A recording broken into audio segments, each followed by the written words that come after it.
오늘은 추수감사주일 맞이해서 그 한 해 동안 우리를 돌보시고 또 먹이신 하나님, 함께 해주신 하나님께 감사와 영광을 올려드립니다.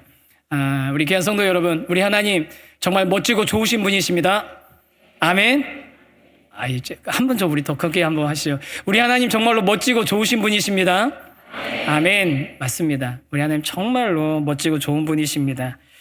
한 해 동안의 삶, 지금까지의 삶 돌아보시면 마냥 좋지만 않으신 분들도 있으셨겠지만 그럼에도 불구하고 우리를 항상 눈동자가 우리를 지켜보시고 우리 삶 가운데 동행하셨던 하나님, 그 하나님께 찬양과 감사를 올려드리는 오늘 추수감사주일 예배, 그리고 오늘 하루가 또 이번 한 주간이 되시기를 주님의 이름으로 축복합니다.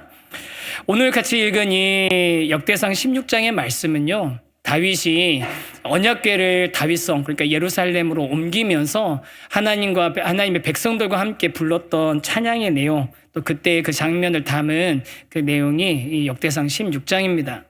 원래는 처음부터 끝까지 다 읽어야 되는데 워낙 내용이 길어가지고 중간중간 좀 끊어서 읽었거든요. 근데 이게 읽은 부분만 중요하고 또 읽은 부분만 갖고 설교하려고 하는 게 아니라 16장 전체가 중요하고 16장 전체의 내용을 가지고서 말씀을 좀 나누려고 합니다. 그래서 오늘 예배 끝나시면 가셔서 이 16장 전체를 한번 다시 읽어보실 수 있으면 참 좋을 것 같습니다. 왜 그러냐면요, 이 역대상 16장에 나와 있는 다윗의 찬양, 고백이 보면 시편의 여러 군데에 나오는 내용인 거예요.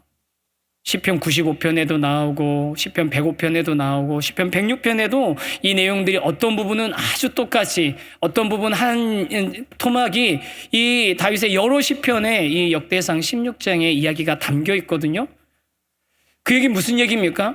역대상 16장 다윗이 하나님의 언약궤를 예루살렘으로 옮기면서 불렀던 그 찬양, 백성과 함께 했던 그 찬양이 다윗이 평소에 하나님께 올려드리고 싶었던 찬양들의 결정체라는 겁니다. 그래서 저와 여러분이 이 다윗처럼 하나님을 향해 우리 평소의 삶에서 여러 순간에 드려졌던 그 찬양들이 오늘 이 추수감사를 통해서 한데 모아져서 하나님께 올려드려지는 그런 은혜가 있게 되기를 간절히 소망합니다. 다윗처럼 고백하고 찬양할 수 있으면 좋겠습니다. 속으로 이렇게 생각하시는 분들도 있을 수도 있겠어요. 마음으로 감사하고 속으로 기쁨 누리며 또 그러면 되지, 굳이 그걸 표현해야 되냐, 난 좀 어색한데, 성향과 성품상 그러신 분들도 있을 수 있습니다. 괜찮습니다. 그런데 이왕이면 오늘은 입을 열어 하나님을 고백하고 소리내어 하나님을 찬양하는 다윗 같은 예배자 되시면 좋겠습니다. 이번 한 주간 좀 그렇게 사셨으면 좋겠습니다. 그래서 우리가 우리의 입술로 하나님을 시인하고 입술로 하나님께 감사하고 입술로 소리내서 하나님을 고백하며 찬양하는 그런 일들, 우리 신앙 가운데 이어지기를 바라는데요. 그러면 다윗처럼 우리가 소리내서 우리 입술로 고백해야 될, 표현해야 될 것들이 무엇이겠습니까? 라고 했을 때 오늘은 크게 두 가지를 좀 생각하려고 합니다. 그 두 가지는 바로 감사와 찬양입니다. 그래서 우리 첫 번째 주제 한번 같이 한번 읽어보실까요? 시작. 감사, 하나님께서 하신 일을 기억하는 것. 감사는 하나님께서 하신 일을 기억하는 것이 감사입니다. 감사에 대해서 좀 냉소적인 분들도 있어요. 왜냐하면 어렸을 때 젊었을 때 생각해보면 무슨 시험을 본다든지 무슨 어떤 도전을 한다든지 그런 일들, 직장을 갖는다든지 또 결혼을 한다든지 이런 여러 가지 좋은 일들이 일어났을 때 주변의 어르신들이 이런 얘기들을 합니다. 정말 감사하다, 너무 감사하다. 신실한 우리 신앙의 선배님들이 너무 감사하다, 하나님 너무 감사하다, 이렇게 감사가, 그런 분들은 그냥 자동적으로 반사적으로 나옵니다. 감사하다, 감사하다. 그런 얘기를 들으면 속에서 어떤 마음이 드냐면, 내가 열심히 해서 이룬 성과인데, 내가 열심히 해서 얻은 결과물인데 뭐 그렇게 감사한가, 이게 내가 그냥 자랑하고 내가 기뻐할 일이지, 이런 생각이 들었던 때도 있습니다. 그런 생각 갖고 계신 분들 혹시 계십니까? 근데 여러분, 제가 자꾸 보고 있는지 자꾸 말씀드리는 것 같아서 너무 죄송해요. 심슨 가족이라는 애니메이션 아세요? 심슨스 패밀리. 아주 막 챙겨보는 건 아니고 가끔 보면 여러 가지 뭐 영상들이 도는데 그게 호머 심슨이라는 아버지가 있고 가족들이 있는 겁니다. 그중에 아들이 바트 심슨이라는 아들이 있는데 이게 굉장히 오래된 애니메이션 만화예요. 1989년인가부터 시작됐습니다. 35년, 6년 넘어가는 굉장히 오랫동안 방영된 만화인데 거기에 보면 초창기 에피소드 중에 뭐가 있냐면 바트 대 추수감사절 이런 게 있어요. 바트 vs 땡스기빙 있거든요. 그게 무슨 얘기냐면요. 추수감사절 되면 우리 미국에서는 가정에서 이렇게 식탁을 차려놓고 뭐 음식 차려놓고 이렇게 뭐 파이 만들고 뭐 이렇게 요리해가지고 같이 예배 드리잖아요. 이 예배 드리면서 같이 모여서 예배 드리는데 이제 기도를 하게 시킨 거예요. 바트한테, 아들한테 바트한테 기도를 시켰더니 이 바트가 뭐라고 기도했는지 아십니까? 하나님, 이 모든 건 우리 돈으로 산 거예요. 그러니 아무것도 감사할 게 없습니다. 그렇게 기도했다는 거예요. 하나님, 이 모든 거 우리 돈으로 산 거예요. 그러니 하나님 감사할 게 아무것도 없습니다라고 기도를 한 거죠. 굳이 따지고 들자면 그 말도 아주 일리가 없는 건 아닙니다. 하지만 이 어린 바트가 모르는 게 있는 거죠. 뭡니까? 이 세상이 정말로 내가 노력하고 애씀으로 모든 것을 얻을 수 있는 곳인가요? 내가 가진 게 있으면 뭐든지 얻을 수 있는 것이 이 세상입니까? 그렇지 않다라는 거예요. 이제 저한테 바꿔주셔도 됩니다. 네. 그러니까 내가 돈 내서 산 음식이고 내가 노력해서 얻은 결과인데 하나님께 아무것도 감사할 일이 없다고 생각하는 것은 이 바트 심슨이 10살이거든요. 10살짜리 바트 심슨 같은 수준으로 세상을 바라보는 겁니다. 10살짜리 바트 심슨 같이 인생을 바라보는 거예요. 근데 제가 어제 이걸 갖다가 이제 생각하다가 한 가지 깜짝 놀란 게 있습니다. 바트 심슨은 그때부터 여태까지 아직도 10살인 거예요. 무려 35년 동안, 6년 동안. 여전히 10살이에요, 얘는. 아니, 사랑하는 성도 여러분, 혹시 여러분들 중에 한때 철없을 때는 그럴 수 있죠. 내가 다 했는데, 내가 준 내 돈으로 산 건데 이게 뭐 하나님께 감사할 거냐고, 내가 노력해서 얻은 결과인데 이게 뭐 감사할 거냐고 바트 심슨처럼 생각했던 적도 있죠. 그런데 여전히 아직도 10살짜리 바트 심슨으로 머물러 있는 분 혹시 안 계십니까? 이게 여러분들 막 이렇게 자존심 상하게 하려고 하는 말이 아닙니다. 하지만 여러분, 성경에도 분명하게 말씀하고 있습니다. 만년 어린아이처럼 그렇게 신앙생활 하지 말라고. 근데 그저 내 눈에 보이고 내 손에 잡히는 것만 인정하면서 살아가는 10살짜리처럼 살아가지 말라고.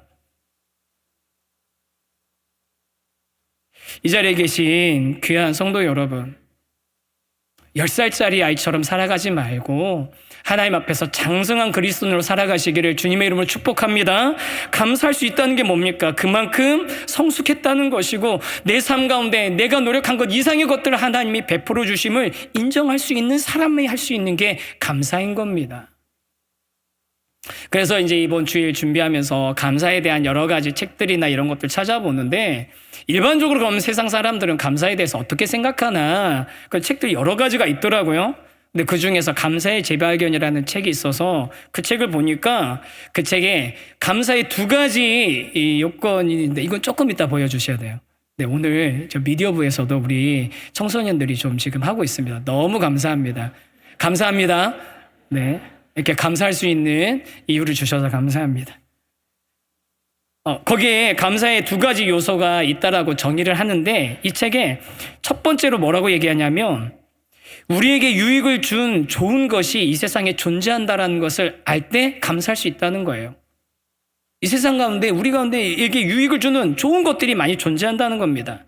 이게 뭐 세상이 완벽하고 삶이 완벽하다는 이야기는 절대 아닌 거죠. 어려움도 있고 결핍도 있고 좌절도 있지만 우리가 누리고 있는 좋은 것들이 있다라는 것을 간과하지 말라는 겁니다. 좋은 것들을 누리고 있다는 것을 간과하지 말라는 거예요. 그러면서 이 책에서 많은 사람들이 감사하지 않는 이유를 설명하는데 그게 뭐냐면 우리 삶에 좋은 것이 너무나 많음에도 불구하고 그것들을 간과하고 있기 때문에 감사할 수 없다라고 설명을 합니다. 우리 삶에 이미 감사할 것, 좋은 것들이 많이 있는데도 그것들을 간과하고 있기 때문에 감사할 수 없다. 그러면 또 질문이 나오는 거예요. 그러면 왜 그렇게 좋은 것들을 간과하고 있는가, 감사하지 못하게 되는가라고 했을 때 그 책에서는요, 뭐라고 설명하냐면 사람들이 너무 금방 익숙해지기 때문이래요. 좋은 것들이 많이 우리에게 공급되었음에도 불구하고 너무 쉽게 익숙해지기 때문이라고요. 그러면서 사람들이 늘 새로운 것을 갈망하는, 원하는 본성을 가지고 있다는 거죠. 새 차, 새로운 핸드폰, 새로운 노트북, 새로운 자전거 쓰다 보니까 제가 원하는 것들만 쓰고 있더라고요. 여러분, 이 말은 반대로 뒤집어서 생각해 보면 무슨 얘기입니까? 우리가 감사하는 삶을 살아갈 수 있는 비결 중 하나가 늘 우리 곁에 있고 오랫동안 같이 있었던 좋은 것들, 좋은 사람들, 그 사람들을 우리가 간과하지 않으면 그때 우리는 감사할 수 있게 된다는 거예요. 여러분 삶에 얼마나 좋은 것들이 있습니까? 지금 여러분 우리가 누리고 있는 것들이 얼마나 많이 있습니까? 그것을 간과하지 않고 감사할 수 있는 이 자리에 계신 모든 분들 되시기를 축복합니다. 근데 제가 이 책을 인용한 것은요, 사실 첫 번째 말고 두 번째 때문이에요. 두 번째 이유가 뭐냐면, 감사의 두 번째 요소가 뭐냐면, 그 좋은 것을 우리에게 공급한 누군가가 있다는 것이다. 우리 주변에 있는 좋은 것들을 공급한 누군가가 우리 주변에 있다는 겁니다. 앞에서 말한 삶의 좋은 것들이 어디서 왔는지를 파악할 때 감사할 수 있게 된다는 겁니다. 그러면서 이제 보여주면 되는데, 이 책에서 진정한 감사에 대해서 이렇게 설명합니다. 한번 같이 한번 읽어보겠습니다. 시작.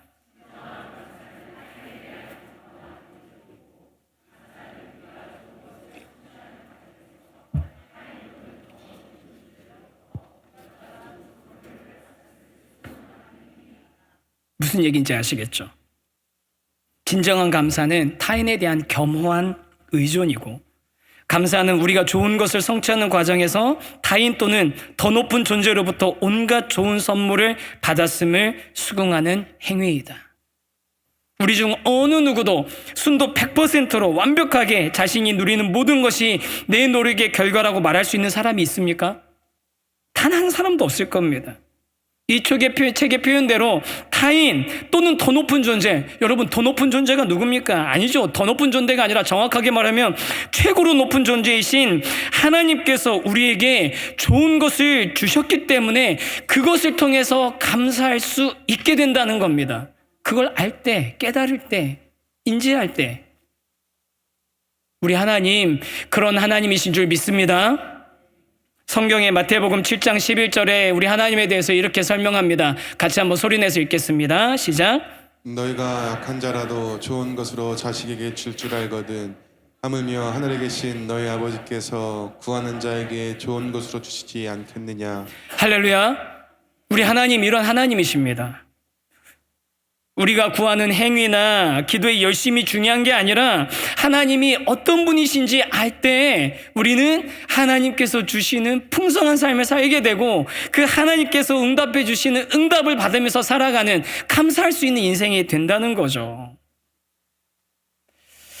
물론 목사님 뭐 인생이 그렇게 다 만만합니까? 어려운 일들도 많이 있다고 얘기하시는 분들 있으실 겁니다. 우리 삶에 내가 원하는 것, 좋은 것뿐만 아니라 원하지 않는 고난도 있고요. 벗어나고 싶은 질병도 있고, 헤어나고 싶은 가난도 있고, 도망가고 싶은 관계도 있고, 절대 좋게 볼 수 없는 것들로 가득한 것처럼 둘러싸이는 것처럼 느끼시는 분들도 있을 겁니다.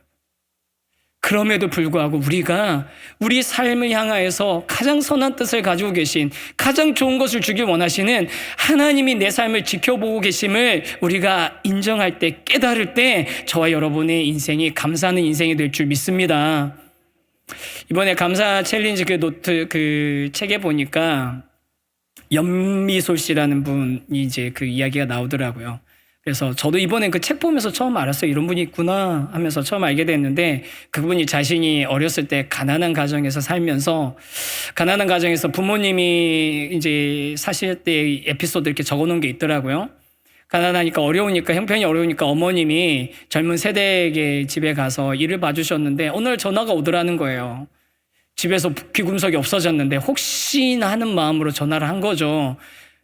의심한 거 아닙니까? 가져갔을 거라고 의심하니까 그 전화를 받는 어머니의 모습을 보면서 이 딸이 막 화가 나가지고서 분노가 올라왔는데, 그런데 이 작가가 거기다가 써놓은 얘기가 뭐냐면, 근데 진짜 비참했던 건 뭐냐면, 그 가난이 비참하게 느껴졌던 건 뭐냐면, 화를 내는 그 순간에 마음 한켠에 그런데 혹시 하는 마음이 쓱 지나가더라는 거예요. 혹시 엄마가 진짜로 훔쳤으면 어떡하지? 그 생각이 쓱 지나가는데 자기가 너무 비참하더래요. 이 가난이 비참하더래요. 그분이 쓴 책이 있어가지고 책을 좀 이렇게 쏙 훑어서 봤는데, 그러면서 이제 그런 어려움들을 겪었던 많은 이야기들, 그러면서 성공했던 이야기까지 쭉 써 있더라고요. 그래서 사실은 그 감사 챌린지 나왔던 내용이 결국은 성공해서 하는 얘기 아니야 싶은 생각이 비추될 수도 있어서 조금 불편함도 있긴 했지만, 그 책에 보면 이분이 막 어려운 그런 상황 가운데서 열심히 악착같이 일했지만 자신을 이용해 먹는 사람들, 또 주변에 정직하지 못했던 환경들로 인해서 오히려 어려움을 겪었던 삶의 여러 가지들을 막 쓰거든요. 한 달에 진짜 몇십만 원 막 열심히 뼈 빠지게 일했는데 몇십만 원도 안 되는 돈 받아야 되는, 진짜 뭐 월세 내고 나면 얼마 남지도 않는 그런 삶을 본인이 살았던 이야기들을 막 적으시더라고요. 그러면서 그분이 고백하는 게 뭐냐면, 우리의 삶에 내 노력을 뛰어넘어서 일하고 계시는 하나님의 그 도우심이 반드시 필요하고, 그 하나님의 도우심, 하나님의 그 돕는 손길을 인정하는 삶과 그렇지 않은 삶은 질적으로 차이가 있다라고 책에서 이야기하고 있습니다. 사랑하는 성도 여러분, 지금 혹시 내 눈앞에 보이는, 내 곁에 있는 그런 상황들이 감사할 수 없는, 감사가 나오지 않는 그런 상황에 있다 할지라도 나에게 가장 좋은 것을 주길 원하시는 분이 하나님이심을 인정하고 그 하나님 앞에 감사를 고백할 수 있는 저와 여러분이 되기를 주님의 이름으로 간절히 축원합니다. 그때 저와 여러분의 삶의 질, 가치가 달라지게 될 것입니다. 그래서 다윗이 이렇게 고백했던 이 고백이 저와 여러분의 고백으로 똑같이 다시 한번 고백되어주면 좋겠거든요. 8절과 34절을 우리 힘있게 같이 한번 소리 읽고 아멘으로 이렇게 화답했으면 좋겠는데요. 한번 8절하고 34절 읽습니다. 시작. 너희는 여호와께 감사하며 그의 이름을 불러 아뢰며 그가 행하신 일에 만민 중에 알릴지어다. 여호와께 감사하라. 그는 선하시며 그의 인자하심이 영원하미로다. 할렐루야. 아멘. 할렐루야. 아멘. 우리 하나님 그런 분이십니다. 선하신 하나님, 인자하신 하나님, 우리를 사랑하시는 하나님, 우리를 구원하신 하나님, 그 하나님 앞에 여러분 감사를 올려드리고 그 하나님을 우리 찬양할 수 있는 우리 모든 성도님들 되시기를 다시 한번 주님의 이름으로 축복합니다.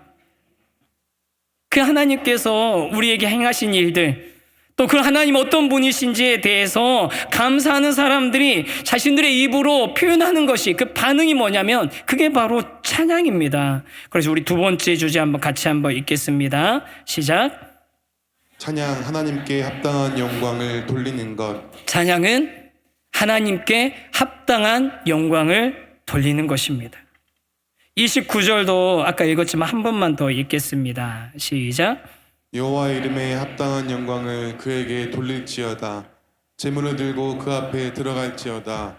아름답고 거룩한 것으로 여호와께 경배할지어다. 아멘. 사랑하는 성도 여러분, 다윗은 백성들에게 하나님께 합당한 영광을 돌려드리라고 합니다. 하나님의 어떤 분이고 무슨 일을 하셨는지를 아는 사람, 그런 사람은 하나님께 찬양을 올려드릴 수밖에 없다라고 얘기하는 거죠. 다윗이 먼저 고백합니다. 놀라운 일을 행하신 하나님, 선하고 인자하신 하나님의 이름을 부르고 즐거워하고 송축하고 기뻐하고 자랑하고 선포하라고 합니다. 하나님께 합당한 영광을 돌려드리고 합당한 제물을 들고 그 앞에 나아가며 경배하라고 이야기하고 있습니다. 여기서 말하는, 다윗이 말하는 하나님께 합당한 영광을 돌려드려라. 뭐가 도대체 그럼 하나님께 합당한 영광이겠습니까? 전에 지나가면서 한번 설명드린 적이 있어요. 영광이라는 단어는요, 원어로 뭐냐면 무거움, 중량이란 뜻입니다. 무게를 뜻하는 단어입니다. 그러니까 하나님께 합당한 영광이라는 건 무슨 뜻이냐면 하나님의 가치, 명성, 영예를 그런 걸 의미하는 겁니다. 따라서 하나님의 합당한 영광을 돌려드리라는 말은 하나님의 고유한 가치와 성품을 인정하면서 공개적으로 이것을 표현하라는 것이죠. 한 번 더 읽어드릴게요. 혀가 좀 꼬였으니까. 하나님의 이름에 합당한 영광을 돌려드리라는 말은 하나님의 고유한 가치와 성품을 인정하며 공개적으로 이를 표현하라는 것입니다. 사실 우리들은 대부분 누군가를 대할 때 상대방을 대할 때 그 상대방을 우리가 어떻게 인지하고 있느냐에 따라서 반응이 나오는 거거든요. 상대방의 무게, 상대방의 가치, 상대방의 명성을 가지고 우리가 반응을 하고 있는 겁니다. 뭐 드라마나 영화 같은 거 보면 자주 나오는 그런 장면이 있잖아요. 명품관 같은데, 백화점 명품관 같은데 있는데 거기 어떤 허름한 옷차림, 평범한 옷차림 한 사람이 손님이 오면 직원이 뭐 보여달라고 자꾸 보여달라고 하면 귀찮아하고, 그리고 막 보여달라고 하면 사지도 못할 것 같은데 그럼 이거 비싼 거라고 하면서 슬쩍만 보고 만지지도 못하게 하고 무례하게 하는 그런 모습을 딱 보죠. 그런데 다음날 아침에 짜잔, 그 사람이 나타났는데 재벌 기세야. 그 백화점 VVVVIP야. 그래가지고 무리하게 했던 직원이 창피를 당하는 그런 거 드라마 보지 않습니까? 반대로 명품으로 휘감고 있고 고급 스포츠차를 타고 다니고 있고 뭐 어디 좋은 대학을 나왔고 무슨 직장에 다니고 있다고 하면 사람들이 그 사람들을 막 각광하고 막 그 사람이 요구하는 것을 의심하지 않고 막 들어주는데 알고 봤더니 그런 사람들이 사기꾼이었더라. 사람들한테 사기친 돈 가지고 그렇게 떵떵거리며 사는 거더라. 그런 이야기들 우리가 듣지 않습니까? 겉으로 드러나는 것만 보고 그 사람의 가치를 평가하기 때문에 생기는 일인 겁니다. 그러니까 우리가 어떤 대상을 대하는 태도를 보면 그 상대방을 우리가 어떻게 인지하고 있는지가 자연스럽게 드러나게 된다는 거예요. 여러분, 하나님을 향한 태도도 마찬가지 아닐까요? 하나님을 향한 태도도 여러분 마찬가지 아니냐고요. 그게 가장 드러나는 곳이 어디입니까? 그게 가장 잘 드러나는 순간이 언제겠어요? 바로 예배입니다. 오늘 우리 청소년부들이 이렇게 와가지고 함께 예배 드리면서 너무 기특한 생각을 했잖아요.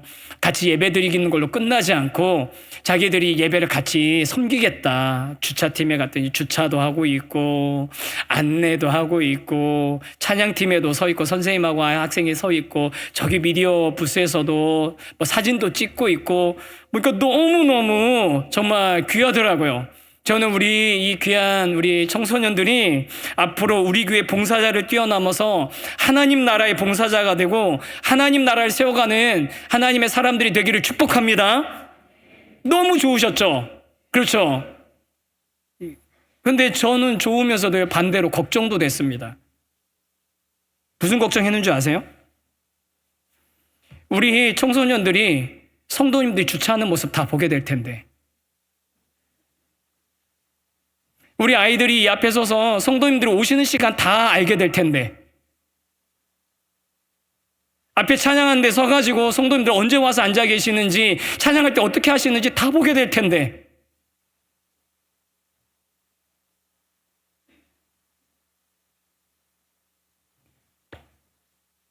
후회가 되더라고요. 지난주에 광고라도 할걸. 여러분 다음 주만 제발 일찍 좀 와주세요. 다음 주에 제발 주차 좀 잘하세요. 차량 우리 지나면서 좀 사람 좀 조심하면서 천천히 운전 좀 하세요. 제발 찬양할 때 좀 크게 벌리고 박수도 치면서 좀 찬양 좀 하세요. 제가 광고라도 좀 할 걸 그랬어요. 이제 하나는 했더라고요. 여러분 정성껏 헌금 준비해 오십시오. 특별 헌금 시간이 있습니다. 한 가지만 광고했더라. 한 가지. 여러분 우리가 예배드리는 태도가 우리가 예배에 대해서 생각하는 그게 바로 하나님을 우리가 어떻게 생각하고 있는지 그냥 드러나는 겁니다. 그걸 우리 아이들이 이제 오늘 다 본 거예요. 마냥 좋아할 일만은 아닌 거예요, 여러분. 우리 엄마 아빠만 늦는 줄 알았더니 다 늦으시네.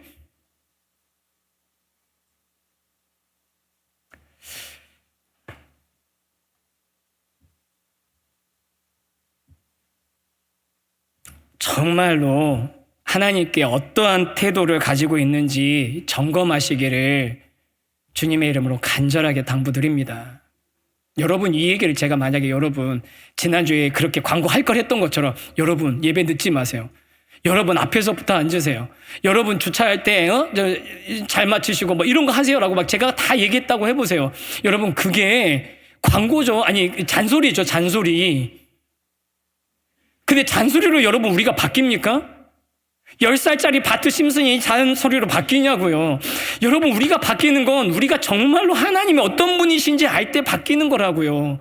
우리가 하나님을 향해서 어떤 태도를 가지고 있는지 우리의 마음이 점검될 때 우리의 예배 태도가 바뀌는 거랍니다. 여러분 그런 예배자 되셔야 돼요.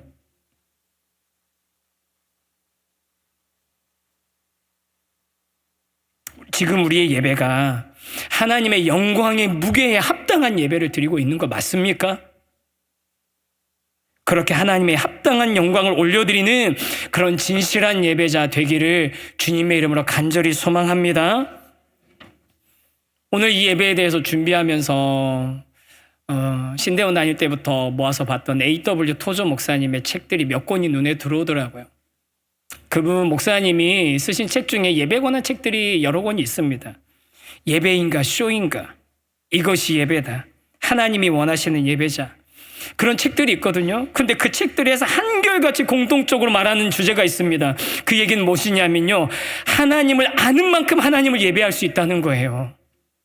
하나님을 알면 그 영광에 합당한 태도를 보일 수밖에 없다는 거예요. 다시 한번 말씀드립니다. 하나님을 아는 만큼 예배할 수 있습니다. 하나님을 알면 그 영광에 합당한 태도를 보일 수밖에 없습니다.